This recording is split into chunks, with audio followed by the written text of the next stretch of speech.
Assalamualaikum warahmatullahi wabarakatuh.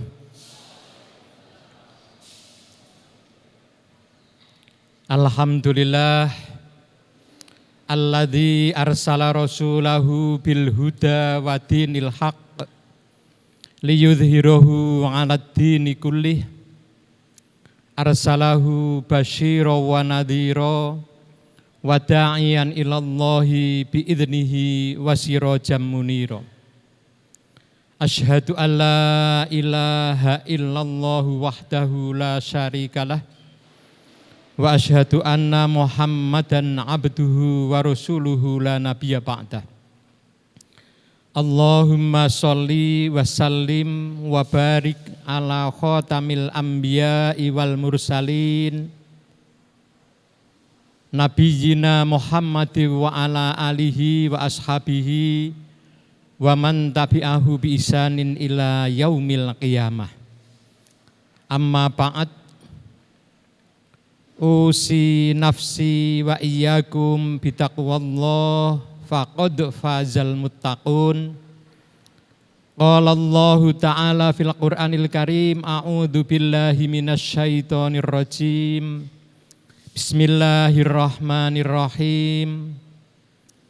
Ya ayyuhalladzina amanu udkhulu fis-silmi kaffah.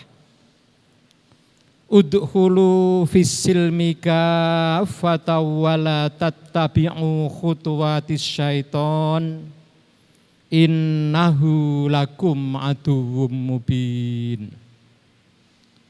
Shadaqallahul adzim.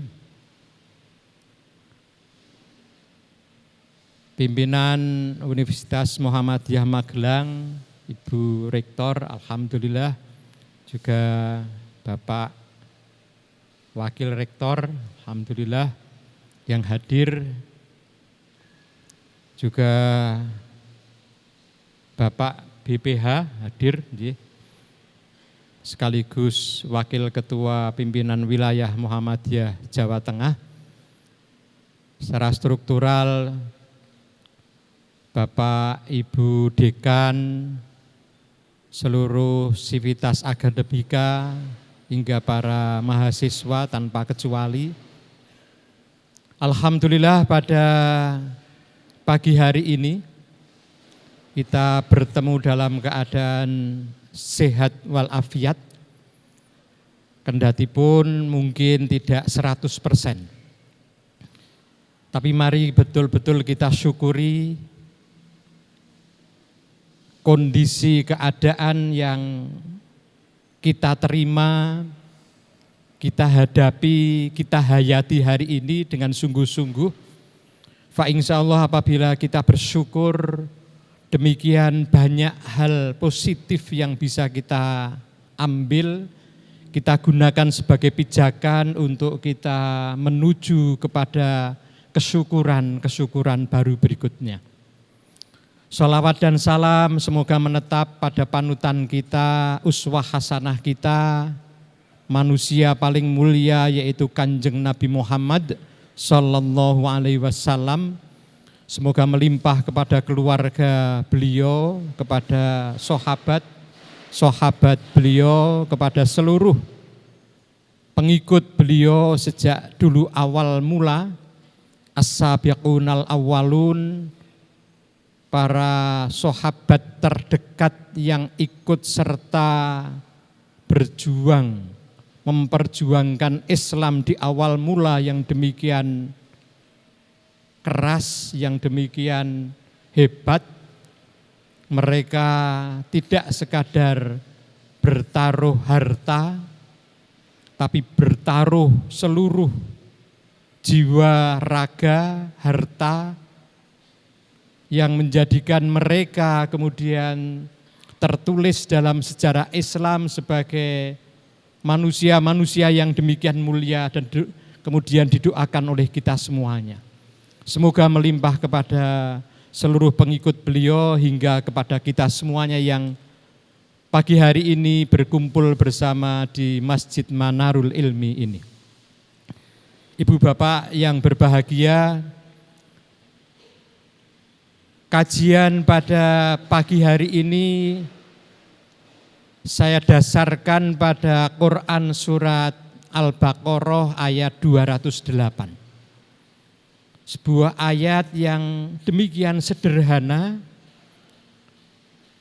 ringkas, tetapi apabila kita sedia untuk mengupasnya demikian luas dan demikian mendalam, serta kemudian menantang kita untuk punya komitmen yang kuat terhadap keyakinan kita. Allah berfirman dalam ayat itu, A'udzubillahi minasyaitonirrajim, Bismillahirrahmanirrahim. Ya ayyuhalladzina amanu dkhulu fis-silmi kaffah. Allah memberikan pengumuman kepada manusia yang dikhususkan di situ. Ya ayyuhalladzina amanu, wahai orang-orang yang beriman. Bagaimanapun kondisi imannya, baik iman itu sudah kuat, sudah mengakar, sudah meliputi semuanya pada jiwa manusia itu, maupun mungkin keimanan yang masih ada di permukaan, yang masih ada di surface, belum deep, belum mendalam, misalnya semacam itu. Tapi semuanya tanpa kecuali, meskipun baru dalam ucapan, belum sampai ke keyakinan, belum sampai ke perbuatan, oleh Allah Subhanahu wa taala disapa. Ya ayyuhalladzina amanu, wahai orang-orang yang beriman. Bagaimanapun kondisi keimanannya.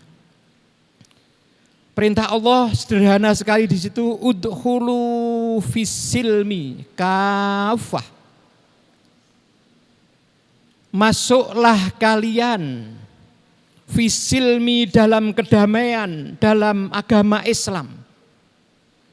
Kaffah, secara menyeluruh, secara keseluruhan.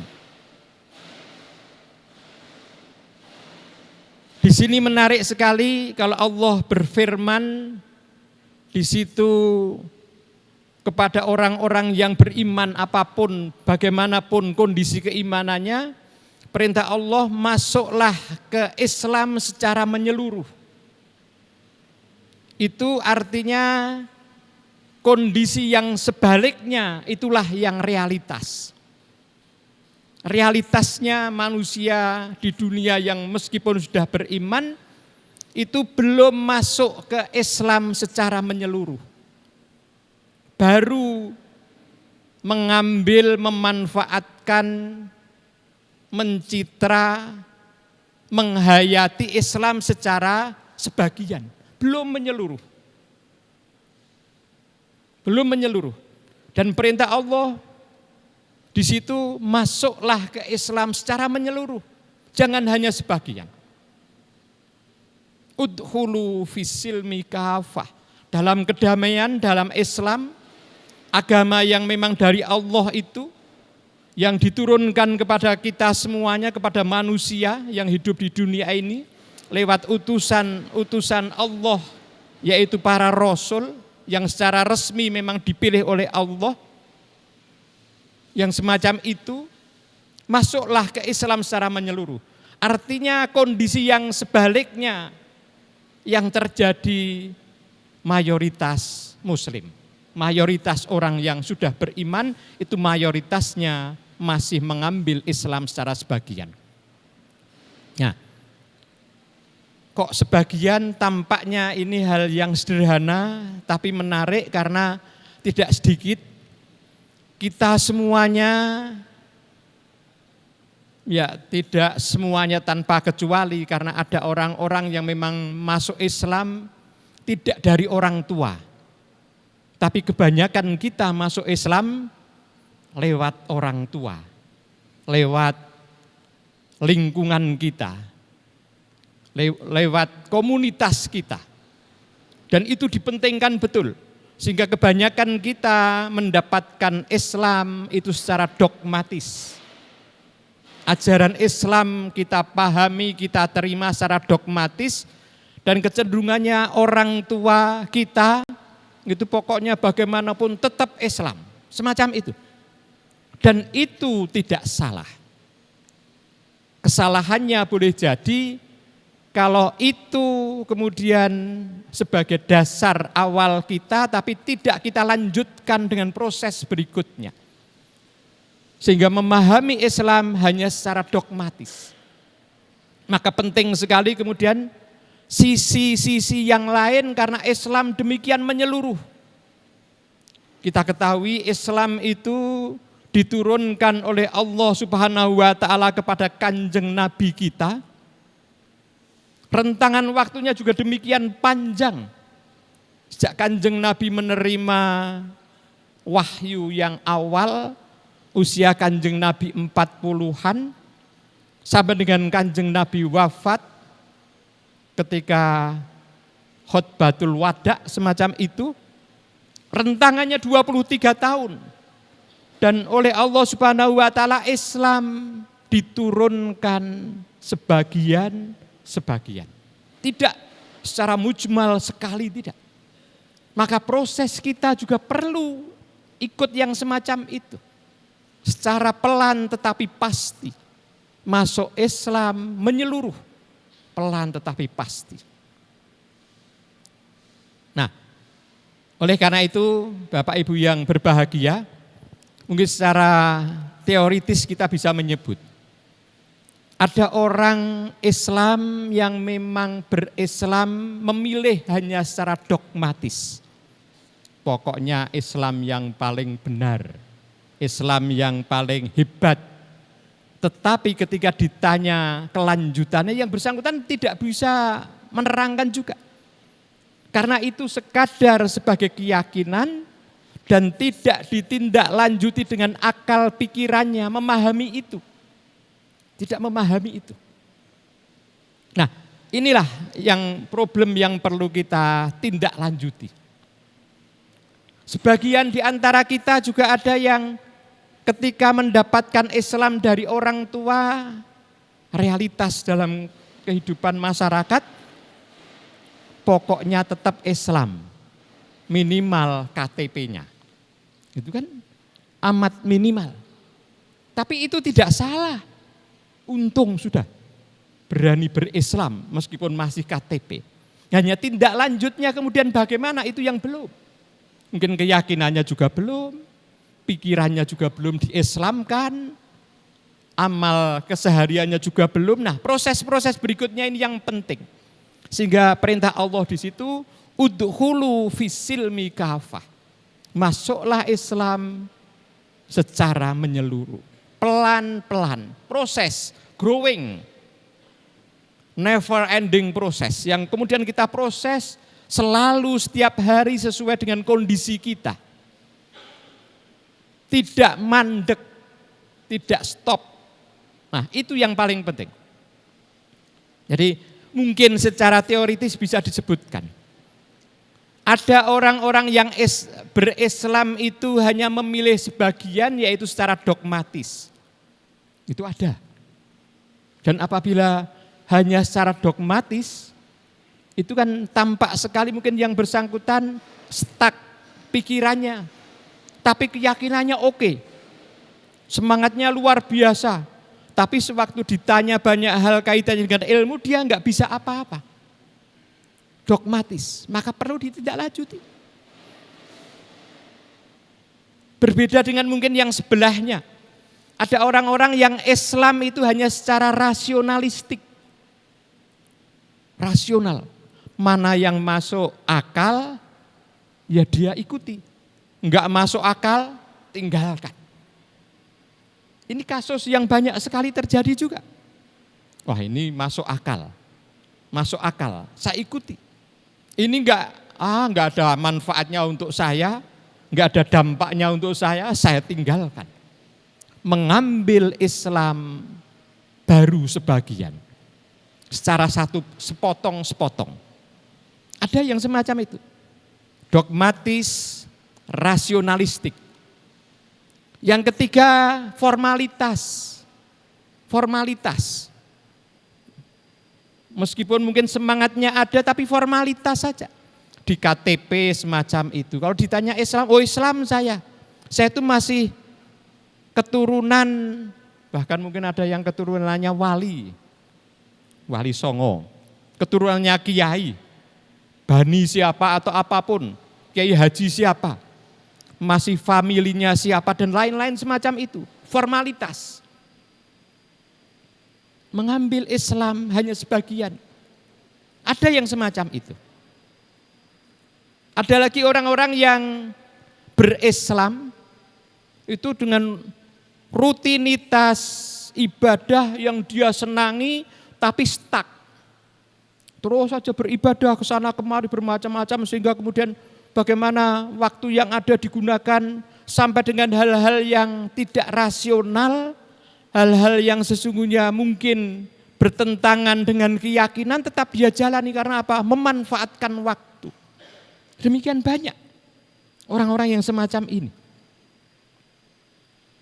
Sehingga misalnya orang yang sholat sunat semuanya. Bahkan mungkin salah satunya mungkin gampangnya kalau dalam fikih sholat sunnah sebelum maghrib misalnya.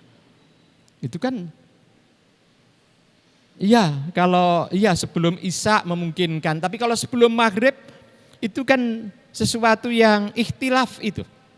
Ada orang yang tetap pokoknya saya lakukan. Bahkan mungkin ada yang berlebihan. Ya setelah asar pun ada yang sholat sunat misalnya. Setelah subuh karena keinginan semacam itu kan. Dan ada orang-orang yang semacam itu.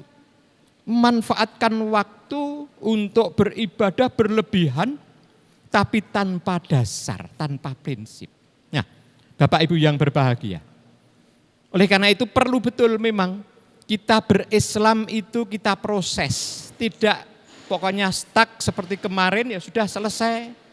Lebih-lebih karena inilah warisan orang tua. Inilah warisan lingkungan. Sehingga kasus misalnya bapak-bapak ibu-ibu mengetahui di Lombok, Pulau Lombok itu kan ada suku bangsa yang di situ ada Islam telung waktu, 3 waktu.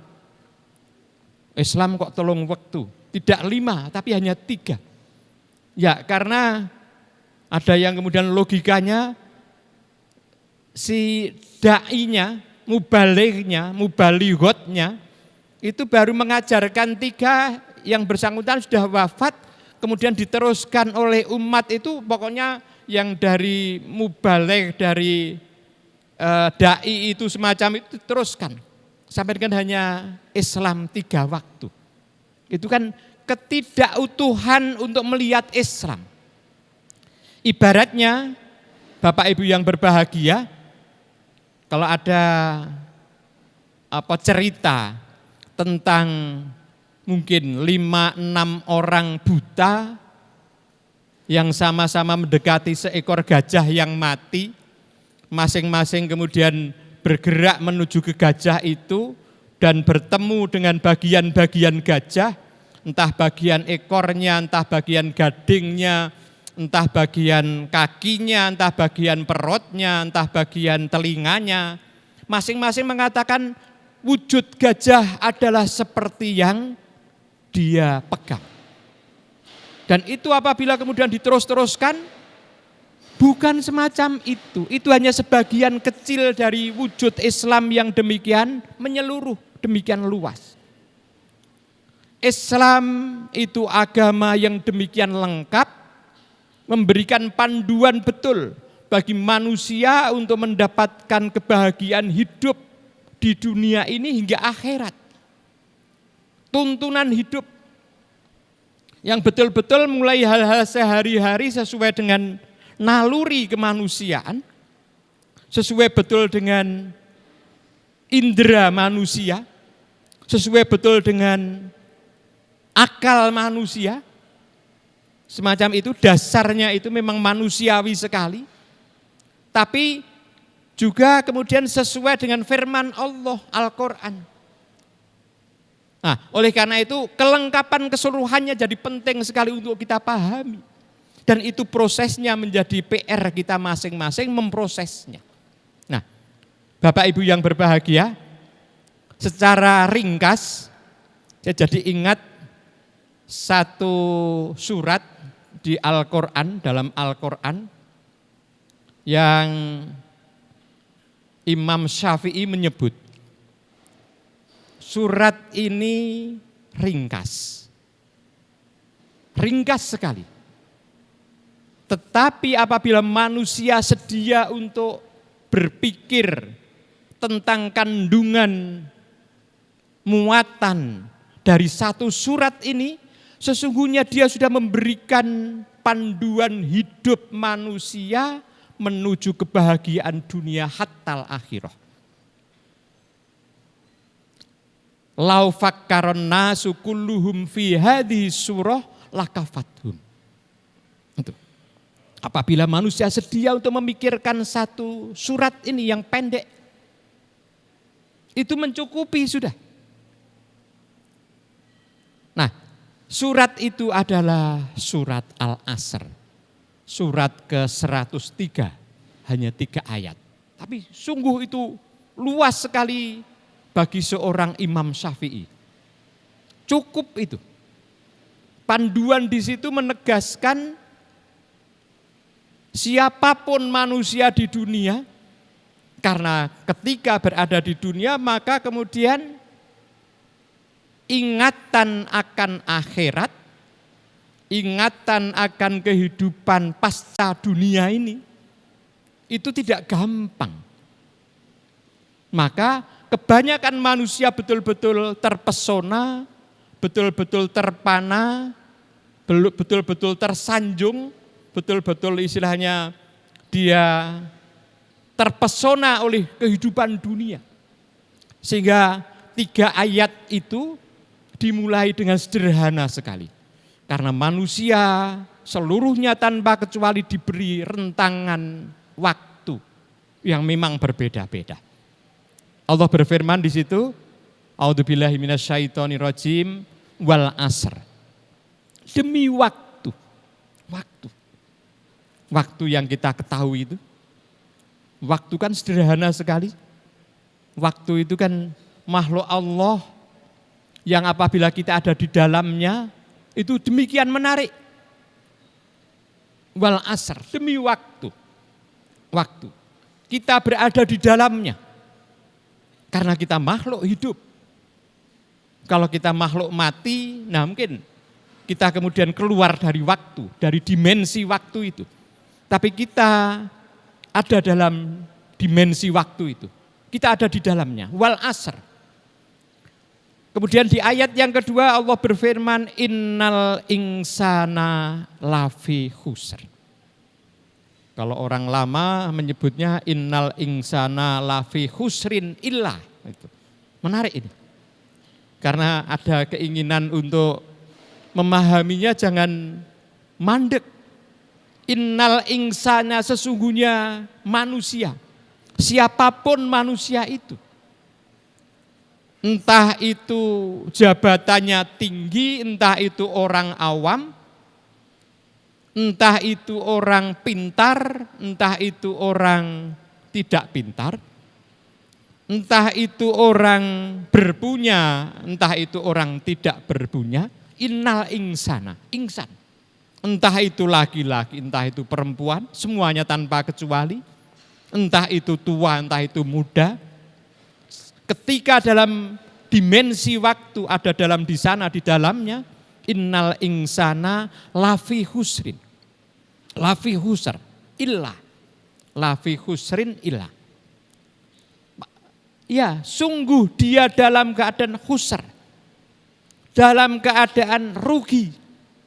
Dalam keadaan ada yang menyebut tidak sekadar rugi, celaka.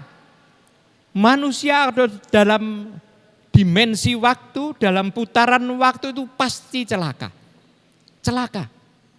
Innal insan lafi khusrin, celaka. Ada yang menyebut juga Profesor Quraish Shihab menyebutnya ada celaka, ada sesat. Innal insan lafi khusr.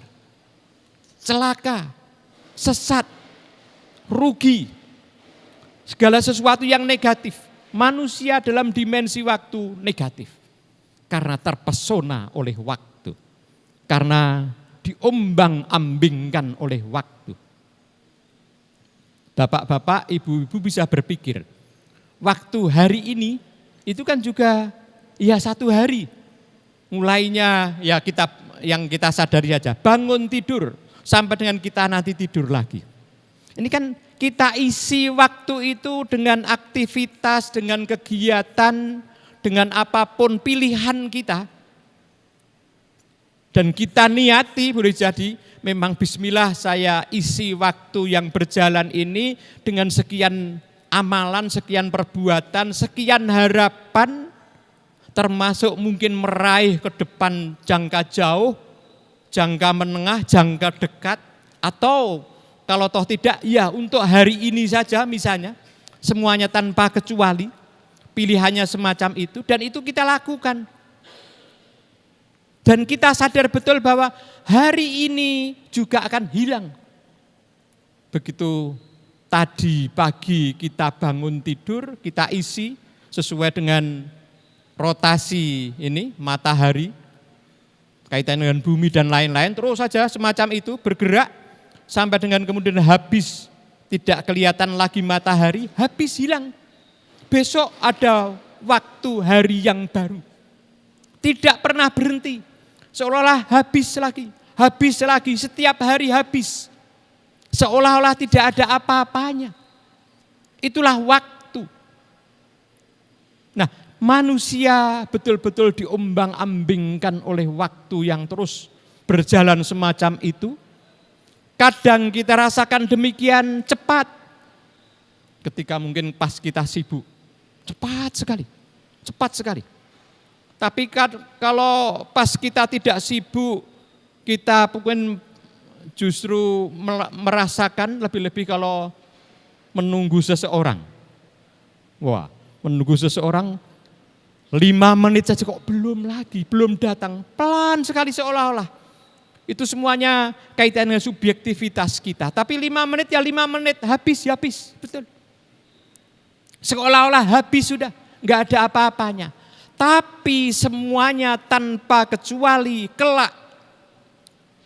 Semua hari, semua waktu, semua aktivitas kita akan dibuka kembali di alam akhirat. Dibukakan kembali maknanya bagi manusia itu ketika diberi waktu di dunia untuk kemanfaatannya di akhirat. Itu. Sehingga seolah waktu yang semacam itu disebut innal insana lafi khusrin illa. Sesungguhnya setiap manusia berada dalam kesesatan, dalam kerugian, dalam kecelakaan betul. Illa kecuali. Nah, ayat yang ketiga memberikan exception, pengecualian itu. Nah, Bapak Ibu yang berbahagia, kita mengetahui dan kita semuanya hafal surat Al-Asr itu. Tapi maknanya menarik betul karena di situ Allah berfirman dengan hanya 4 kata. 4 kata tetapi maknanya demikian menyeluruh sehingga oleh seorang Imam Syafi'i ini saja cukup untuk dasar hidup di dunia berapapun waktu yang dia dapatkan, berapa lama pun. Itu mencukupi dengan 4 hal itu. Dengan 3 ayat itu. Di ayat yang ketiga Allah berfirman, illal ladzina amanu. Ini yang pertama. Tidak akan rugi. Kecuali alladzina amanu, orang-orang yang beriman. Iman. Kata yang pertama beriman. Beriman. Sehingga dari kata beriman itu seorang aktivis di tahun 66 dan kemudian sampai dengan tahun 80-an. Pada waktu itu dia aktivis di Bandung, aktivis di ITB, di Unpad, seorang anak tokoh namanya Endang Saifuddin Angsori. Karena Isa Angsori itu tokoh Masumi, ya. Anaknya Endang Saifuddin Angsori. Itu beliau menyebut, maka inilah komitmen pertama seorang yang berislam. Apa? Yang pertama adalah mengimani Islam. Mengimani Islam. Illal ladzina amanu. Kecuali orang yang beriman. Maka mengimani Islam. Penting sekali. Mengimani Islam. Nah, kata mengimani Islam itu seolah gampang. Enggak ternyata. Karena iman itu bergantung betul selain kepada akidah kita kaitannya dengan itu, tapi juga mencakup kaitannya dengan pemahaman kita akan segala sesuatu yang berkaitan dengan kersaning pangeran. Apa yang dikehendaki Allah Subhanahu wa taala. Dasarnya adalah Al-Qur'an.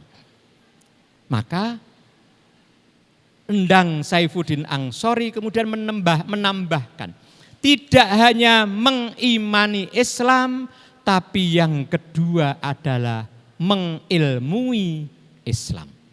Mengilmui Islam. Mengimani Islam, yang kedua mengilmui Islam. Ilmu. Karena Islam itu diturunkan 23 tahun oleh Gusti Allah kepada Kanjeng Nabi. Demikian banyak, ayatnya lebih dari 6.000. Jumlah suratnya ada 114. Rentangan itu semuanya mulai dari hal-hal harian, hal keyakinan, tapi sampai dengan tata kelola organisasi, sampai dengan hal-hal yang besar sekali, hubungan antar negara dan lain-lain, semuanya ada dalam Islam. Penting sekali yang kedua, mengilmui Islam. Mengimani Islam, yang kedua mengilmui Islam. Ini tambahan dari Mang Endang Saifuddin Angsori. Nah, setelah illal ladzina amanu kemudian dilanjutkan ayat yang ketiga surat Al-Asr, wa amilus sholihah. Amal soleh. Iman, amal soleh. Ini sesungguhnya juga menyatu ini. Amal soleh itu dasarnya harus iman. Gak ada yang namanya amal baik kok dasarnya tidak iman, gak bisa. Orang menyebut, oh ya itu membagi uang, itu membagi makanan, itu membagi itu punya dampak sosial banyak. Iya, tapi kalau tanpa keimanan, dasar dia lakukan itu karena apa? Kalau hanya kemanusiaan, gampangnya. Kemanusiaan semacam itu, ya jangan nanti mengharap balasan dari Allah. Karena dasarnya bukan keyakinan kepada Allah. Mungkin ada ungkapan sekarang orang sering menyebut humanisme universal. Ya, itu sekadar humanisme universal aja. Dia berbagi semacam itu. Itu kalau dalam kaitannya dengan surat Al-Asr tidak diberi nama amal soleh. Amal soleh harus dasarnya iman. Iman amal soleh. Iman itu memang tidak tampak, iman itu fondasi, tapi wujudnya adalah amal soleh. Itu kesatuan. Sampai dengan ada yang menyebut antara pengetahuan dan pelaksanaan. Ya, yang tidak tampak tapi harus ditampakkan. Amal soleh itu, amal soleh. Sehingga kata yang syarat yang kedua, iman kemudian amal soleh. Bapak Ibu yang berbahagia, kemudian yang ketiga, apabila iman dan amal soleh itu individual bisa, sendirian bisa. Oh ya, dasarnya iman amal soleh itu sendirian juga bisa. Tapi yang ketiga tidak mungkin dilakukan tanpa menyertakan orang lain. Karena di situ disebut watawa saubil haq Watawasau bil haq. Watawasau bil haq adalah tausiah, wasoya, tausiah. Watawasau itu adalah menasihati dengan mungkin berulang-ulang tanpa pernah berhenti, yaitu dengan kesungguhan apa? Bil haq, akan kebenaran. Yang dia sampaikan, yang dia wasiatkan adalah kebenaran. Kebenaran itu apa? Kebenaran itu dari Allah. Kebenaran itu hak, kebenaran itu mutlak, kebenaran itu tetap. Sampai kapanpun kebenaran itu tetap, tidak pernah berubah. Ada yang mengartikan al-haq itu ya al-haqqu mir rabbik itu, fala takunanna minal mumtarin misalnya, dari Allah. Keyakinan kita yang sungguh-sungguh tidak, yang menetap dan kita rawat betul itulah hak. Dan terus kita gunakan, kita rawat betul. Al-haq. Nah, al-haq semacam itu. Kita ada yang mengartikan al-haq di situ adalah Al-Qur'an. Maka betul-betul kita penting sekali mengilmui Al-Qur'an dan kemudian watawasau bil haq, kita berusaha ya watawasau apa? Mendakwahkan Islam. Inilah yang ketiga. Yang ketiga, mendakwahkan Islam.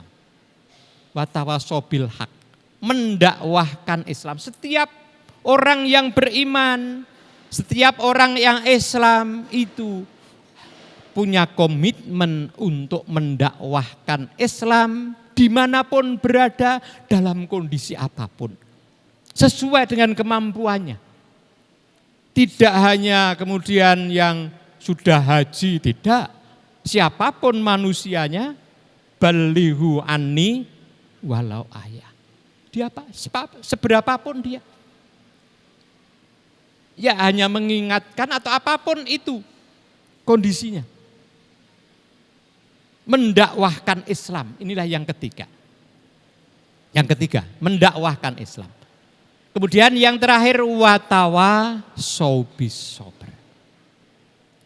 Berwasiat akan atau tentang kesabaran, tapi juga dengan kesabaran. Nah, oleh Mang Endang Saifuddin Ansori disebutkan di situ maknanya apa? Bersabar dalam berislam. Sabar dalam berislam. Jadi mengikuti Islam itu harus dengan sabar. Enggak bisa cepat-cepat, pokoknya saya beres, saya enggak bisa. Sabar dalam menjalankan Islam. Sabar itu tidak tergesa dan tidak mudah untuk kemudian bergeser. Sabar. Dan dia menahan diri, menahan nafsunya karena punya harapan yang lebih baik. Terus saja semacam itu bersabar, bersabar dalam Islam. Inilah yang keempat. Sehingga menurut Quran surat Al-Asr tadi 4 hal, tapi disisipi 1 oleh Mang Endang Ansori sehingga menjadi 5. Itulah komitmen seorang Islam terhadap keislamannya. Jadi secara ringkas 5 komitmen itu ikhtiar kita untuk tadi menyempurnakan Islam kita.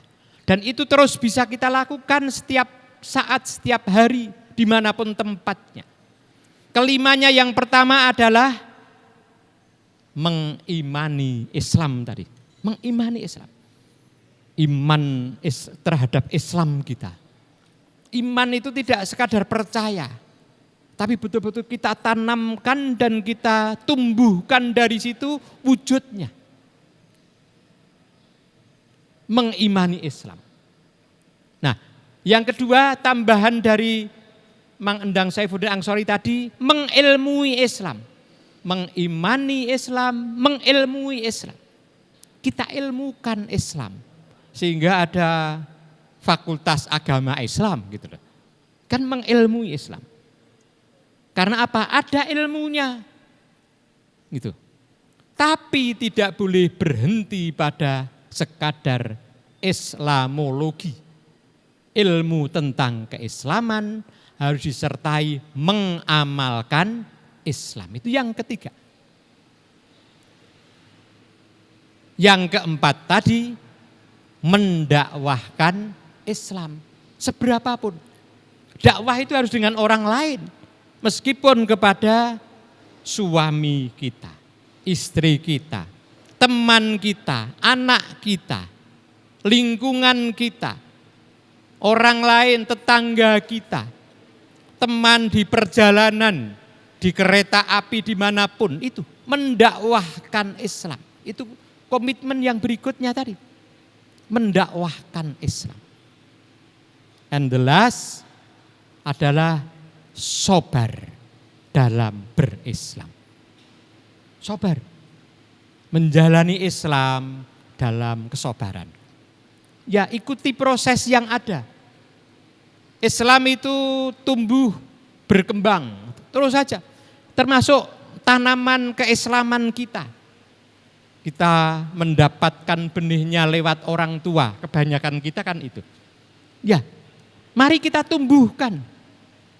Kita buat untuk growth, berkembang, bertumbuh, berkembang terus, tambah. Itu yang kita harapkan. Jangan mandek.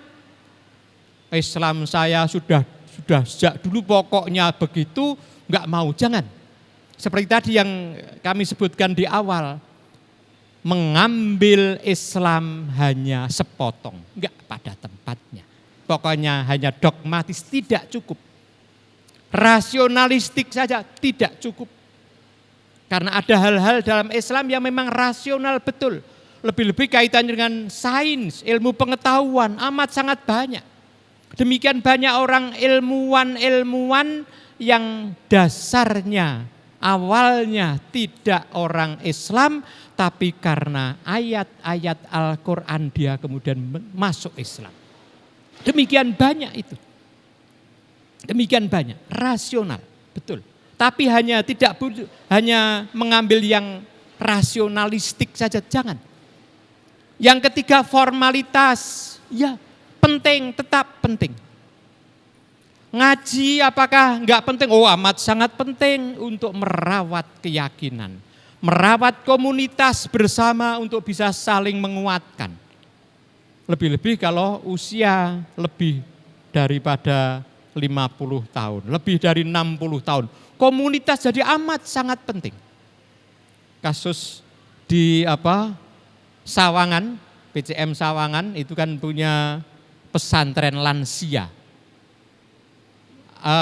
Angkatan pertama itu hanya 23 orang, hanya menjadi 19 orang yang ikut.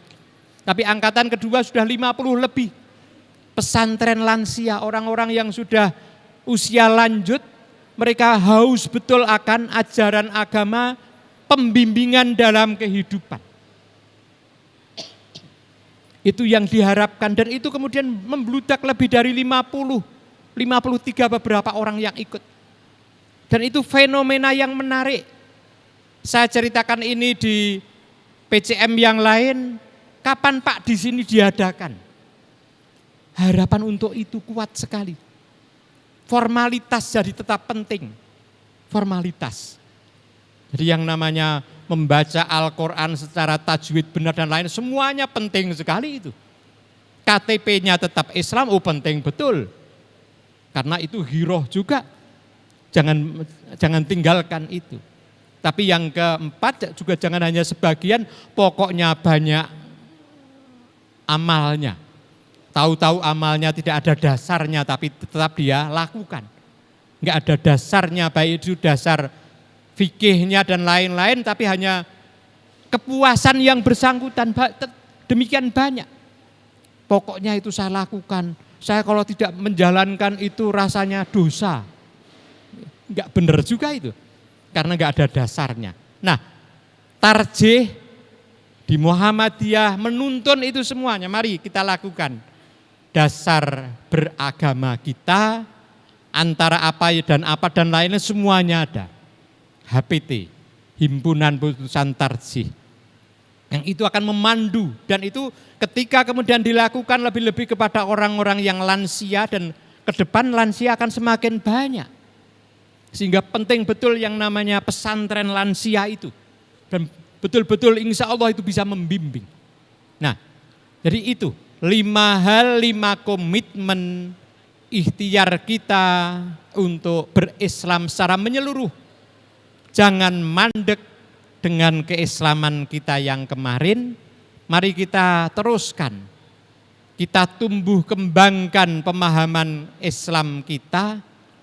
Kita diskusikan dengan teman. Kita komunikasikan dengan komunitas kita juga. Sehingga betul-betul Islam mari kita tumbuh kembangkan, kita wujudkan dalam komunitas-komunitas kita. Termasuk komunitas di sini, kita wujudkan itu semuanya. Entah itu yang namanya kajian Jumat pagi semacam ini. Yang insya Allah yang akan datang, yang akan mengisi Pak Tafsir misalnya, semacam itu. Terus kita lakukan, ya itu akan memberikan panduan. Tapi masing-masing kita juga punya PR, karena yang namanya Islam adalah tanggung jawab pribadi kita. Tapi wujudnya perlu komunitas. Maka bersyarikat dalam Muhammadiyah jadi amat sangat penting. Demikian bapak-bapak, ibu-ibu jamaah rahimakumullah. Kajian pada pagi hari ini. Yang intinya mari kita teruskan berislam kita, meskipun kita mendapatkan Islam itu warisan orang tua, ya pemahaman kita masih sepotong, enggak jadi masalah. Yang kemarin kondisinya bagaimanapun jangan menjadi masalah, tapi mari kita sempurnakan. Kita wujudkan secara bersama-sama dalam komunitas-komunitas kita. Karena Islam tidak bisa hanya secara pribadi, perlu dengan komunitas, karena itu akan saling menguatkan dan akan saling menggairahkan kita untuk berislam kita. Sehingga komunitas-komunitas persyarikatan dimanapun temannya jadi penting sekali. Demikian jadi intinya 5 hal, yaitu mengimani Islam, mengilmui Islam. Yang ketiga, apa? Mengamalkan Islam. Yang keempat, mendakwahkan Islam. Dan yang ketiga, yang terakhir, sabar dalam berislam. Demikian, semoga yang sedikit ini ada manfaatnya dan memberikan mendapat ridho dari Allah Subhanahu wa ta'ala. Tentu banyak kekurangannya, mohon maaf. Saya ikut berdoa semoga hadirin tanpa kecuali kita semuanya selalu dalam keadaan sehat walafiat, istiqomah kita dalam berislam, dan kita bisa mengisi kesempatan hidup yang hanya sekali di dunia ini dengan benar, bermanfaat dan mendapat ridho dari Allah Subhanahu wa ta'ala. Kita tidak tahu kapan kita harus menghadap Allah. Kalau dipanggil Allah, semoga kita semuanya mendapatkan husnul khotimah. Demikian, billahi taufik wal hidayah. Nasrun minallah wa fathun qarib wa basyiril mu'minin. Wassalamualaikum warahmatullahi wabarakatuh.